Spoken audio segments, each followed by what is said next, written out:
প্রিয় শিক্ষার্থীরা, সাহিত্য অঙ্গনে তোমাদের স্বাগতম। আজকের আলোচ্য বিষয় বিভূতিভূষণ বন্দ্যোপাধ্যায়ের লেখা পুঁই মাচা গল্প। এর আগে আমি একটা সামগ্রিক আলোচনার উপর ভিডিও দিয়েছি। আজকে আমি পাঠ করে করে বিশ্লেষণ করে শোনাবো। অনেক বড় গল্প, 2-3টে পর্বে আমি দেব, তোমরা দেখবে। আশা করি গল্পটা তোমাদের আমার পড়ার কণ্ঠস্বরের ওঠানামা এবং চরিত্র অনুযায়ী কথা বলার ভঙ্গিমা তোমাদের আশা করি ভালো লাগবে এবং গল্পটা তোমাদের কাছে একদম ক্লিয়ার হয়ে যাবে। পুঁই মাচা, বিভূতিভূষণ বন্দ্যোপাধ্যায়। সহায় হরি চাটুর্যে উঠানে পা দিয়ে স্ত্রীকে বলিলেন, একটা বড় বাটি কি ঘটি যা হয় কিছু দাও তো, তারক্ষুরো গাছ কেটেছে, একটু ভালো রস আনি। সহায় হরি চাটুর্যে হলেন সংসার সম্পর্কে উদাসীন। তিনি তার স্ত্রীকে ঘটি বা বড় বাটি চাইছেন, তারক্ষুরো গাছ কেটেছেন, তাই রস আনার জন্য। স্ত্রী অন্নপূর্ণা খড়ের রান্নাঘরে দাওয়ায় বসিয়া শীতকালের সকালবেলা নারিকেল তেলের বোতলে ঝাঁটার কাঠি পুড়িয়া 2 আঙুলের সাহায্যে ঝাঁটার কাঠি লগ্ন জমানো তেলটুকু সংগ্রহ করিয়া চুলে মাখাইতেছিলেন। তাহলে স্ত্রী অন্নপূর্ণা কি করছিলেন? খড়ের দাওয়ায় মানে হচ্ছে খড়ের বারান্দায়, খড় মানে বিচুলি, সেই বিচুলি দেওয়া বারান্দায় বসে কি করছিলেন তিনি? নারকেলের বোতল থেকে, শীতকাল যেহেতু সময়টা শীতকাল, নারকেলের তেলের বোতলে নারকেল তেল জমে গেছে, সেখান থেকে ঝাঁটার কাঠি পুড়ে সে কাঠিতে লেগে থাকা তেল মাথায় মাখছিলেন। স্বামীকে দেখিয়া তাড়াতাড়ি গায়ের কাপড় একটু টানিয়া দিলেন মাত্র, কিন্তু বাটিকে ঘটি বাহির করিয়া দিবার জন্য বিন্দুমাত্র আগ্রহ তো দেখাইলেনই না, এমনকি বিশেষ কোনো কথাও বলিলেন না। স্বামীকে ঘটি বাটি বাহির করে দিলেন না, আগ্রহও দেখালেন না এবং বিশেষ কোনো কথাও বললেন না স্ত্রী অন্নপূর্ণা। সহায় হরি অগ্রবর্তী হইয়া বলিলেন, কি হয়েছে, বসে রইলে যে, দাও না একটা ঘটি। আহ, খেন্তি টেন্তি সব কোথায় গেল এরা? তুমি তেল মেখে বুঝি ছোবে না? অন্নপূর্ণা তেলের বোতলটি সরাইয়া স্বামীর দিকে খানিকক্ষণ চাহিয়া রহিলেন। পরে অত্যন্ত শান্ত সুরে জিজ্ঞাসা করিলেন, তুমি মনে মনে কি ঠাউরেছ বলতে পারো? ঠাউরেছ মানে হচ্ছে ভেবেছ। সমাজ সম্পর্কে সচেতন, সমাজে যা যা ঘটছে সেই সম্পর্কে কিন্তু স্ত্রী অন্নপূর্ণা, সহায় হরি চাটুর্যের স্ত্রী অন্নপূর্ণা কিন্তু যথেষ্ট সচেতন। আমরা একটু পরে দেখতে পাবো যে তিনি স্বামীর সঙ্গে খুব শান্ত সুরে বিবাদে লিপ্ত হচ্ছেন খেন্তির বিয়ের ব্যাপার নিয়ে। স্ত্রীকে অতিরিক্ত রকমের শান্ত সুরে সহায় হরির মনে ভীতির সঞ্চার হইল। ইহা যে ঝড়ের অব্যবহৃত পূর্বের আকাশে স্থির ভাব মাত্র, তাহা বুঝিয়া তিনি মরিয়া হইয়া ঝড়ের প্রতীক্ষায় রহিলেন। ঝড় মানে হচ্ছে এখানে তীব্র চিৎকার, ঝগড়া, ঠিক আছে? স্ত্রী নরম সুরে কথা বলছেন, সেই কথা মনে করে সহায় হরি চাটুর্য বুঝতে পারছেন যে এবার কিন্তু একটা বিশাল বিবাদ বা ঝগড়া হতে চলেছে। স্ত্রী অন্নপূর্ণা তার সঙ্গে ঝগড়া করবেন। হ্যাঁ, ঝড়ের আগে আকাশে যে স্থির ভাব থাকে, অন্নপূর্ণা নরম সুরে যেন ঠিক তারই প্রকাশ।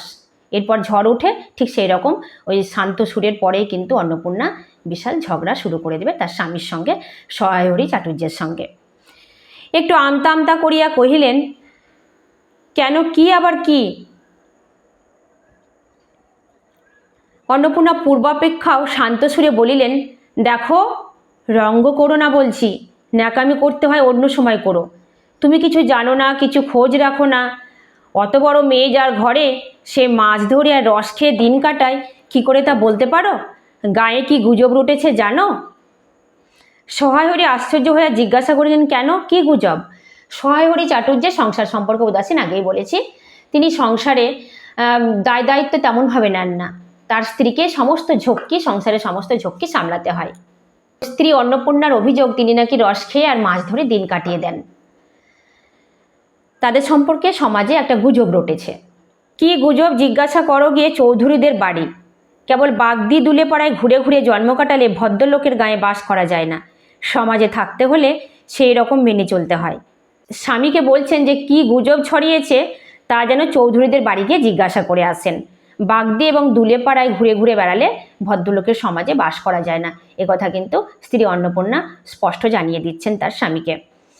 সহায় হরি বিস্মিত হইয়া কি বলিতে যাইতেছিলেন, অন্নপূর্ণা পূর্ববৎ সুরে, মানে আগের মতো নরম সুরেই পুনর্বার বলিয়া উঠলেন, আবার বলে উঠলেন, এক ঘরে করবে গো, তোমাকে এক ঘরে করবে। কাল চৌধুরীদের চণ্ডী মণ্ডপে এসব কথা হয়েছে। আমাদের হাতে ছোঁয়া জল আর কেউ খাবে না। চৌধুরীদের চণ্ডী মণ্ডপে তাদেরকে একঘরে করার কথা হয়েছে। কেন হয়েছে আমরা ক্রমে ক্রমে জানব। আশীর্বাদ হয়ে মেয়ের বিয়ে হলো না, ওনাকে উৎসর্গ করা মেয়ে। গায়ের কোনো কাজে তোমাকে আর কেউ বলবে না। যাও, ভালোই হয়েছে তোমার। এখন গিয়ে দুলে বাড়ি বাগদি বাড়ি উঠে বসে দিন কাটাও। সহায় হরি তাচ্ছিল্যের ভাব প্রকাশ করিয়া বলিলেন, এই হ্যাঁ, আমি বলি কি না জানি কি ব্যাপার, একঘরে সবাই একঘরে করেছেন, এবার বাকি আছেন কালীময় ঠাকুর। ওহ, খেন্তি, বড় মেয়ে খেন্তির বয়স 15 বছর। তার নাকি একবার বিয়ে ঠিক হয়েছিল মণিগাঁয়ের শ্রীমন্ত মজুমদারের ছেলের সঙ্গে। সেই ছেলের চারিত্রিক দোষ ছিল। শোনা যায় কুম্ভকার বধূদের আত্মীয় স্বজনদের হাতে বেদম প্রহার খেয়ে কিছুদিন শয্যাগত ছিলেন, অসুস্থ হয়ে পড়েছিলেন। এই চারিত্রিক দোষ থাকার কারণে খেন্তির পিতা সহায় হরি চাটুর্যে সেই বিয়ে ভেঙে দেন। তার জন্য তাকে নাকি উৎসর্গ করা মেয়ে সমাজে বলে। উৎসর্গ মানে হচ্ছে আসলে উৎসর্গ করা, মানে যার আশীর্বাদ হয়ে গেছে তার নাকি বিয়ে হওয়ার প্রায় সমান সমান, শুধু 7 পাক বাকি। সমাজে এই সমস্ত অন্ধ সংস্কার আগে ছিল, এখনো নেই বলবো না, এখনো আছে। তাই এই যে সমাজে এই যে গুজব রটছে সে সম্পর্কে স্ত্রী অন্নপূর্ণা কিন্তু তার কানে আসছে এবং তিনি কিন্তু সচেতন। স্বামী তো সংসার সম্পর্কে উদাসীন, দায়িত্ব নেন না, তাই তার কাছে এটা খুব সাধারণ ব্যাপার মনে হয়েছে এবং তাচ্ছিল্যের ভাব প্রকাশ করে বলেছেন, ও এই ব্যাপার, সবাই একঘরে করছেন, শুধু কালীময় ঠাকুর বাকি আছেন। অন্নপূর্ণা তেলে বেগুনে জ্বলিয়া উঠিলেন। এই লাইনগুলো খুব গুরুত্বপূর্ণ, তোমরা কিন্তু এগুলো মনে রাখবে। অন্নপূর্ণা কেন তেলে বেগুনে জ্বলিয়া উঠিলেন? কেন? তোমাকে একঘরে করতে বেশি কিছু লাগে নাকি? তুমি কি সমাজের মাথা না একজন মাতব্বর লোক? চাল নেই, চুলো নেই, এক করার মুরদ নেই, চৌধুরীরা তোমায় একঘরে করবে না তো আর এমন কঠিন কথা কি? আর সত্যি তো এদিকে ধাড়ি মেয়ে হয়ে উঠল। হঠাৎ স্বর নামাইয়া বলিলেন, হলো যে 15 বছরের, বাইরে কমিয়ে বলে বেড়ালে কি হবে? লোকের চোখ নেই? পুনরায় গলা উঠাইয়া বলিলেন, না বিয়ে দেবার গা না কিছু, আমি কি যাব পাত্র ঠিক করতে? আসলে খেন্তির বয়স 15 বছর হয়ে গেছে, কিন্তু লোকের কাছে, সমাজের মানুষদের কাছে 13 বছর বলে বেড়ান। যেহেতু সমাজে সমালোচকের অভাব নেই, সেই কারণে গলাটা নামিয়ে কেন বললেন, তার কারণ পাশের বাড়ির লোক হয়তো শুনতে পাবে, সেই কারণে। সশরীরে যতক্ষণ স্ত্রীর সম্মুখে বর্তমান থাকিবেন, স্ত্রীর গলার সুর ততক্ষণ কমিবার কোনো সম্ভাবনা নাই বুঝিয়া সহায়হরি দাওয়া হইতে তাড়াতাড়ি একটি কাঁসার বাটি উঠাইয়া লইয়া খিড়কি দুয়ার লক্ষ্য করিয়া যাত্রা করিলেন। কিন্তু খিড়কি দুয়ারের একটু এদিকে কি দেখিয়া হঠাৎ থামিয়া গেলেন এবং আনন্দপূর্ণ স্বরে বলিয়া উঠিলেন, এসব কি রে খেন্তিমা, এসব কোথা থেকে আনলি? ও এ যে, যদি সামনে থাকেন তাহলে ঝগড়া কিন্তু আরও ক্রমশ বাড়বে। একথা সহায়হরি চাটুর্যে দায়িত্ব জ্ঞানহীন সংসারের একজন পুরুষ হলেও একথা তিনি জানেন এবং স্ত্রীকে তিনি যথেষ্ট ভয় করেও চলেন। তাই সেখান থেকে সরে আসলেন, একটা বাটি নিয়ে প্রস্থান করবেন রস আনার জন্য। ঠিক সেই সময় তিনি দেখতে পেলেন যে খেন্তি এবং তার আরও 2 মেয়ে পুটি এবং রাধি, তারা যেন হাতে করে কি নিয়ে ঘরে ঢুকছে এবং এসব দেখে সহায়হরি চাটুর্যে ভীষণ খুশিও হলেন। 14-15 বছরের একটি মেয়ে আর 2টি ছোট ছোট মেয়ে পিছনে লইয়া বাড়ি ঢুকিল। 14-15 বছরের একটি মেয়ে মানে খেন্তি পিছনে আরও 2টি ছোট ছোট মেয়েকে নিয়ে বাড়ি ঢুকল। তাহারাতে এক বোঝা পুঁই শাক, ডাঁটাগুলি মোটা ও হলদে। পুঁই শাকের বোঝা আছে হাতে, আর ডাঁটাগুলো মোটা ও হলদে কেন? কারণ পুঁই শাক যদি পেকে যায়, হ্যাঁ, অনেক বুড়ো হয়, তাহলে ডাঁটাগুলো একটু হলদে এবং মোটা হয়ে যায়, বুড়ো হয়ে যায়। তোমরা দেখে থাকবে। চেহারা দেখিয়া মনে হয় কাহারা পাকা পুঁই গাছ উপড়াইয়া ফেলিয়া উঠানে জঙ্গল তুলিয়া দিতেছিল, মেয়েটি তাহাদের উঠানে জঞ্জাল প্রাণপণে তুলিয়া আনিয়াছে। সহায়হরি চাটুর্যের ঘরে দুঃখ কষ্টের অভাব নেই, সব সময় দুঃখ কষ্ট লেগেই থাকে, কিন্তু তাদের বাৎসল্য প্রেমের অভাব নেই। তারা কিন্তু সন্তানদেরকে যথেষ্ট স্নেহ দেন। তাই এই অভাবের সংসারে খেন্তি পুঁই শাক খেতে খুব ভালোবাসে। তাই আমরা পরে জানবো যে রায় কাকাদের কাছ থেকে সে পুরনো কিছু বুড়ো পুঁই শাক নিয়ে এসেছে।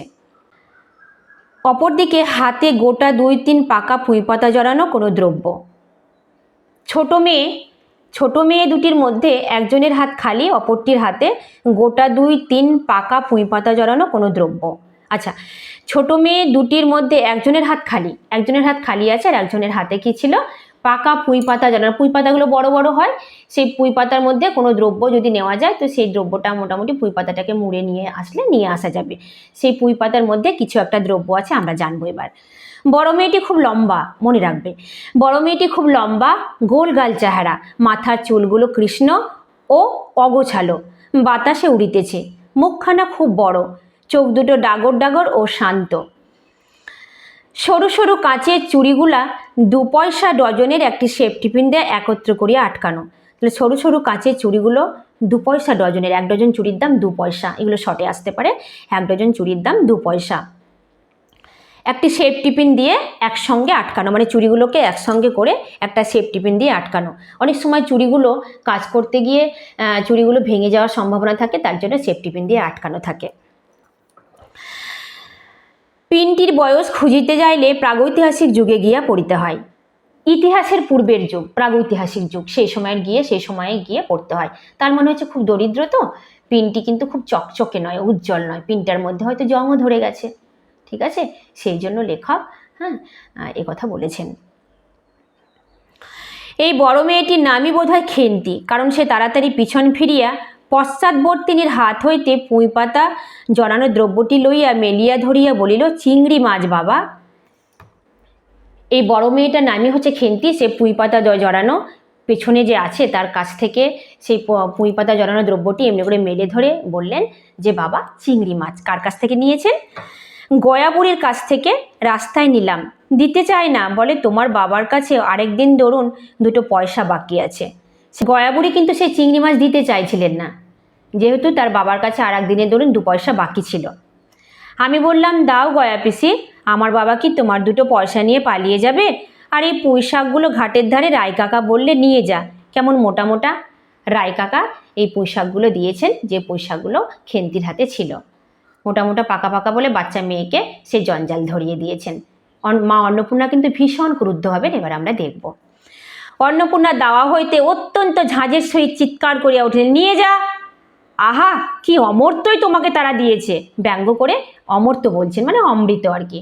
ওই পুঁই ডাঁটাগুলো যেহেতু বুড়ো, জঞ্জাল সরানোর জন্যই খেন্তিকে দিয়ে তারা উপরে উঠিয়ে নিয়েছে এবং কাজ করিয়ে নিয়েছে আর কি। পাকা পুঁই ডাঁটা কাঠ হয়ে গিয়েছে, 2 দিন পরে ফেলে দিত, নিয়ে যা।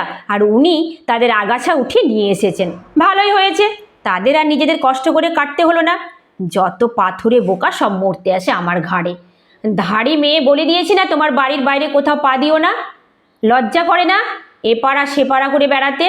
বিয়ে হলে যে 4 ছেলের মা হতে, খাওয়ার নামে আর জ্ঞান থাকে না। না, কোথায় শাক, কোথায় বেগুন, আর একজন বেড়াচ্ছেন কোথায় রস, কোথায় ছাই, কোথায় পাঁশ। ফেল বলছি, ওসব ফেল। অন্নপূর্ণা কিন্তু দরিদ্র হলেও অন্নপূর্ণার মধ্যে কিন্তু আত্মসম্মান বোধ আছে। পাকা পুঁই ডাঁটা দেখেই অন্নপূর্ণা বুঝে গেছেন যে এগুলো জঞ্জাল সরানোর জন্য খেন্তিকে দিয়ে পাঠানো হয়েছে। তাই তিনি সেই মুহূর্তে সেই ভিক্ষে করে আনা সেই পুঁই শাককে বাইরে ফেলে দিয়ে আসতে বলেছেন। মেয়েটি শান্ত অথচ ভয় মিশ্রিত দৃষ্টিতে মার দিকে চাহিয়া হাতের বাঁধন আলগা করিয়া দিল। পুঁই শাকের বোঝা মাটিতে পড়িয়া গেল। অন্নপূর্ণা বকিয়া চলিলেন, যা তো রাধি, ও আপদগুলো টেনে খিড়কির পুকুরের ধারে ফেলে দিয়ে আইতো। ফের যদি বাড়ির বার হতে দেখেছি, তবে ঠ্যাং যদি খোঁড়া না করিত। অন্নপূর্ণা মেয়েকে বাড়ির বাইরে বার হতে বারণ করে, তার কারণ সমাজ সমালোচকদের ভয়ে, তাদের দৃষ্টিতে যাতে না পড়ে সেই কারণে। বোঝা মাটিতে পড়িয়া গিয়াছিল। ছোট মেয়েটি কলের পুতুলের মতো সেগুলি তুলিয়া লইয়া খিড়কি অভিমুখে চলিল, কিন্তু ছোট মেয়ে অত বড় বোঝা আঁকড়াইতে পারিল না। অনেকগুলি ডাঁটা এদিকে ওদিকে ঝুলিতে ঝুলিতে চলিল। সহায় হরির ছেলেমেয়েরা তাদের মাকে অত্যন্ত ভয় করিত। সহায় হরির ছেলেমেয়েরা মাকে ভয় করত, যদিও সেই মা কিন্তু শুধুমাত্র যে শাসন করতেন তাই নয়, তার মায়ের মধ্যে যথেষ্ট স্নেহ ছিল। সহায় হরি আমতা আমতা করিয়া বলিতে গেলেন, তা এনেছে, ছেলে মানুষ খাবে বলে তুমি আবার বরং। সহায় হরি চাটুর্যে কিন্তু তার সন্তানদেরকে খুব ভালোবাসেন, তাই তিনি কিন্তু চেয়েছিলেন যে খেন্তি রান্না পুঁই ডাঁটাগুলো তার মা রেখে দিক এবং রান্না করুক। ছোট মেয়েটি ফিরিয়া দাঁড়াইয়া মার মুখের দিকে চাহিল। অন্নপূর্ণা তাহার দিকে চাহিয়া বলিলেন, না না, নিয়ে যা, খেতে হবে না। মেয়ে মানুষের আবার অত নোলা কিসের? এক পাড়া থেকে আর এক পাড়ায় নিয়ে আসবে দুটো পাকা পুঁই শাক ভিক্ষে করে। যা যা, তুই যা, দূর করে বনে দিয়ে আয়। আগেই বলেছি যে স্ত্রী অন্নপূর্ণা বা মা অন্নপূর্ণার মধ্যে রয়েছে প্রবল আত্মসম্মানবোধ। তিনি গরিব হতে পারেন, যা জুটবে তাই খাবেন, এরকম একটা দৃষ্টিভঙ্গি তার। তাই ভিক্ষে করে আনা পুঁই শাক বা লোকের কাছ থেকে চেয়ে আনা অপরের জঞ্জাল তিনি কিছুতেও বাড়িতে ভরতে দেবেন না। সহায়রী বড় মেয়ের মুখের দিকে চাহিয়া দেখিলেন তাহার চোখ দুটো জলে ভরিয়া আসিয়াছে। তার মনে বড় কষ্ট হইল, কিন্তু মেয়ের যত সাধের জিনিস হোক, পুঁই শাকের পক্ষাবলম্বন করিয়া দুপুরবেলা স্ত্রীকে চটাইতে তিনি আদৌ সাহসী হইলেন না। নিঃশব্দে খিড়কি দৌড় দিয়া বাহির হইয়া গেলেন। সহায়হরি কিন্তু তার মেয়েদেরকে খুব ভালোবাসেন, অন্নপূর্ণাও ভালোবাসেন না তা নয়, কিন্তু অন্নপূর্ণার মধ্যে রয়েছে সমস্ত গুণ। তার মধ্যে একাধারে আত্মসম্মান বোধ, সমাজ সচেতনতা এবং সেই সঙ্গে সঙ্গে বাৎসল্য পরায়ণতা, সমস্ত গুণের অধিকারিণী হলেন স্ত্রী অন্নপূর্ণা। সহায়হরি চাটুর্যে স্ত্রীকে ওই পুঁই শাকের পক্ষ অবলম্বন করে, অর্থাৎ পুঁই শাকগুলোকে রাখতে বলে দিয়ে স্ত্রীকে চটাতে কিন্তু সাহস পেলেন না। বসিয়া রাঁধিতে রাঁধিতে বড় মেয়ের মুখের কাতর দৃষ্টি স্মরণে পড়িবার সঙ্গে সঙ্গে অন্নপূর্ণার মনে পড়িল গত অরন্ধনের পূর্বদিন বাড়িতে পুঁই শাক রান্না করার সময় খেন্তি আবদার করিয়া বলিয়াছিল, মা, অর্ধেকগুলো কিন্তু একা আমার, অর্ধেক সব মিলে তোমাদের। স্ত্রী অন্নপূর্ণা রাগের মাথায় যতই পুঁই শাকগুলো ফেলে আসতে বলুক না কেন, তার মধ্যে একটা স্নেহময়ী জননী লুকিয়ে রয়েছে। তাই যখন রান্না করছিলেন তখন কিন্তু সেই খেন্তির সেই করুণ চোখ দুটো তার মনে পড়ে। এবং আগের বছর অরন্ধনের আগের দিন, অরন্ধন মানে হচ্ছে যেদিন বাড়িতে রান্না হয় না, অর্থাৎ উনুন জ্বালানো হয় না। হিন্দু সমাজে একটা প্রথা আছে, একটা নিয়ম আছে, হ্যাঁ, সেই দিনের আগের দিন রান্না করে রাখতে হয়, সেই দিন অরন্ধনের দিন বাসিটা খেতে হয়। তো অরন্ধনের আগের দিন খেন্তি পুঁই শাকের চচ্চড়ি রান্না করার সময় মাকে বলেছিল অর্ধেক পুঁই শাকের চচ্চড়ি সে একাই খাবে এবং বাকি অর্ধেকটা তারা খাবে। সে কথা মনে পড়ে খেন্তির মা অন্নপূর্ণার মনে প্রচণ্ড কষ্ট হয়েছে এবং তিনি কি করেছেন এবার আমরা দেখতে পাবো। বাড়িতে কেহ ছিল না, তিনি নিজে গিয়া উঠানের ও খিড়কি দোরের আশেপাশে যে ডাঁটা পড়িয়াছিল সেগুলি কুড়াইয়া লইয়া আসিলেন। বাকিগুলো কুড়ানো যায় না, ডোবার ধারে ছায় গাদায় ফেলিয়া দিয়াছে। কুচো চিংড়ি দিয়া এইরূপে চুপি চুপি পুঁই শাকের তরকারি রাঁধিলেন। স্নেহময়ী মা সেই পুঁই ডাঁটাগুলোকে পুনরায় কুড়িয়ে নিয়ে এসে একরকম চুপি চুপি রান্না করলেন। দুপুরবেলা খেন্তি পাতে পুঁই শাকের চচ্চড়ি দেখিয়া বিস্মিত আনন্দপূর্ণ ডাগর চোখে মায়ের দিকে ভয়ে ভয়ে চাহিল। খেন্তি অত্যন্ত নিরীহ শান্ত স্বভাবের সহজ সরল একটা কিশোরী। সে পুঁই শাকের চচ্চড়ি দেখে খুব আনন্দ পেয়েছে, কিন্তু ভয়ে ভয়ে মায়ের দিকে তাকাচ্ছে। দুই একবার এদিকে ওদিকে ঘুরিয়ে আসিতেই অন্নপূর্ণা দেখিলেন উক্ত পুঁই শাকের এক টুকরোও তাহার পাতে পড়িয়া নাই। খেন্তি পুঁই শাক খেতে ভালোবাসে এবং সমস্ত পুঁই শাকের চচ্চড়ি সে খেয়ে নিয়েছে। পুঁই শাকের ওপর তাহার এই মেয়েটির কিরূপ লোভ তাহা তিনি জানিতেন। তার মা কিন্তু সন্তানদের কোন খাবার ভালো লাগে সেই সম্পর্কেও কিন্তু তার জানা ছিল। জিজ্ঞাসা করিলেন, কিরে খেন্তি, আর একটু চচ্চড়ি দিই? খেন্তি তৎক্ষণাৎ ঘাড় নাড়িয়া এই আনন্দজনক প্রস্তাব সমর্থন করিল। কিভাবে অন্নপূর্ণার চোখে জল আসিল। চাপিতে গিয়া তিনি চোখ উঁচু করিয়া চালের বাতায় গোজা ডালা হইতে শুকনো লঙ্কা পাড়িতে লাগিলেন। স্ত্রী অন্নপূর্ণা অত্যন্ত স্নেহময়ী জননী। যখন খেন্তি আবার পুঁই শাক খেতে সম্মতি দিয়েছে তখন স্নেহে অন্নপূর্ণার চোখে জল এসেছে এবং সেই জল যাতে সন্তান দেখতে না পায় সেই জন্য সেই জল লুকাবার জন্য চালের বাতায় ডালা থেকে শুকনো লঙ্কা পাড়ার ভান করলেন। আজকে এই পর্যন্ত, পরের দিন বাকিটা হবে।